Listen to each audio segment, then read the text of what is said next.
আসসালামু আলাইকুম এভরিওয়ান, কেমন আছেন সবাই? আজকে আবার ভাবলাম একটা প্রোডাক্ট নিয়ে আসি যে আমি পার্সোনালি কনজিউম করি। এমন অনেক কিছু অনেকে জিজ্ঞেস করে যে আপু কোনো প্রোডাক্ট নিয়ে রিভিউ করেন, স্কিন কেয়ারও জিজ্ঞেস করে। স্কিন কেয়ার ওইদিনকে একটা করেছিলাম অর্ডিনারি, কিন্তু যেহেতু এখন স্কিনে কিছু তেমন বিশেষ অনেক কিছু দেই না, তাই এখন বেশি একটা রিভিউ করি না। তা রিসেন্টলি আমি চাটা খাওয়া শুরু করছি।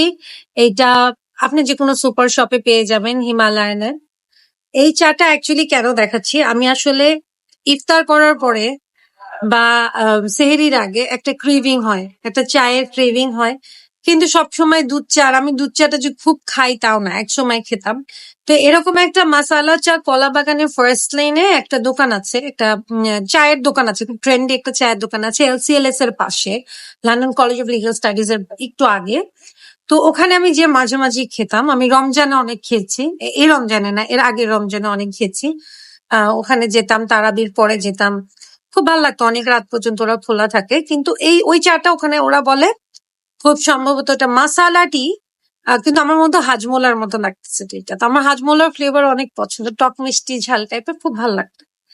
তো ওরকম যে আমি আসলে আগে কোথাও কখনো খাইনি, so I was looking for it. তো ওই দিনকে দেখলাম ইউনিমার্টে স্যাশে হিসাবে বিক্রি হচ্ছে। 45 টাকা স্যাশে ছিল, এটার মধ্যে অ্যাকচুয়ালি স্যাশে থাকে। প্রথমে আমি স্যাশেটা দেখেছিলাম স্যাশে হিসাবে, এই একটা স্যাশে এরকম আমি কিনেছিলাম। তো ভাবলাম বাসায় যে একটু ট্রাই করে দেখি, মাসালাটি লেখা আর উপরের জিনিসগুলো, ইনগ্রিডিয়েন্টস গুলো পরে আমার কাছে ভালো লেগেছিল। আচ্ছা, ইনগ্রিডিয়েন্টস গুলো কি? Hing, black pepper, cumin, ginger, black salt, dry mango, lemon. আর কি হিং যেটা আমরা বলি সেটা আছে, কালো গোলমরিচ আছে, জিরা আছে,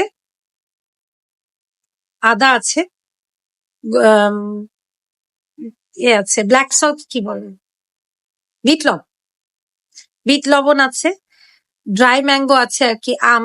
যেটা আমার মনে হয় ড্রাই ম্যাঙ্গো বলতে ওরা আম সপ্তাহ বোঝাচ্ছে কি, আই ডোন্ট নো, বা ড্রাই ম্যাঙ্গো আছে। আর লেমন আর কি, আম আছে, শুকনা আম, আম শুকানো আছে, আর লেবু আছে।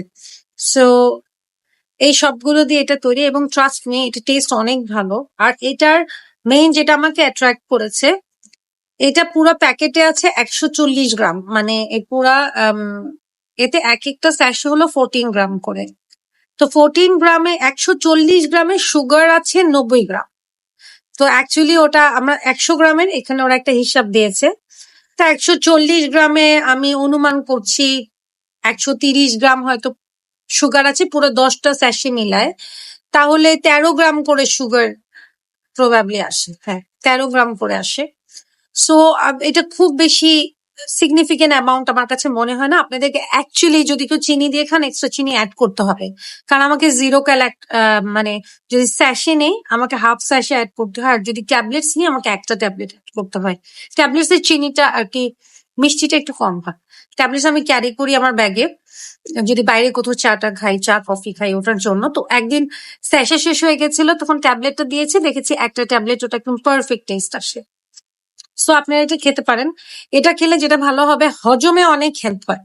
কারণ সব সময় আসলে আমি রোজা রাখলে জেনারেলি ডিটক্স অ্যাভয়েড করি, খাই খুব কম খাই, খাওয়া হয় না, কারণ একই তো গরমের দিনকার রোজা।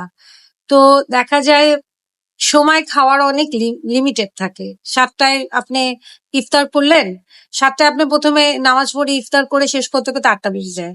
8টার পরে আপনি 10:30 11টার দিকে ভাত খেলেন, হয়তো আপনি সেহরিতে কিছু খেলেন। আমি আসলে সারা রাত জেগে থাকি, মোস্ট অফ দ্য টাইম আমি নেটফ্লিক্স দেখি বা আম্মুর সাথে কথা বলি, না হলে অ্যামাজন প্রাইম দেখি। আমার সিরিজ দেখতে আমার খুবই পছন্দ, অথবা আমি খুব উইয়ার্ড টাইপের ইউটিউব ভিডিওস দেখি যেগুলো শুনলে মানুষ খুব আশ্চর্য হবে। আমি ফাঁসির অনেক ভিডিও দেখি, আমি জেলের অনেক ভিডিও দেখি, অনেকের ডেথ মিস্ট্রি বা এগুলো আসলে আমার দেখতে উইয়ার্ডলি ভালো লাগে, তো আমি ওগুলা রাত জেগে দেখি। তাহাজ্জুদ পড়ি, অনেকদিনই তাহাজ্জুদ পড়ি, সব দিন পড়ি তা না, বাট মাঝে মাঝেই পড়ি। তাহাজ্জুদে আল্লাহর কাছে কাঁদতে ভালো লাগে, মানে কান্না আসে। আবার ফজরের সময় কান্না আসে। ফজরের সময় মানে একান্তে নামাজ পড়া যেটা, সারাদিন তো আশেপাশে মানুষ ঘুরঘুর করবে, কিন্তু রাত্রে আপনি একদম একলা থাকবেন। রাত্রে নামাজ পড়ার একটা আলাদা রকমের ফিলিংস আছে।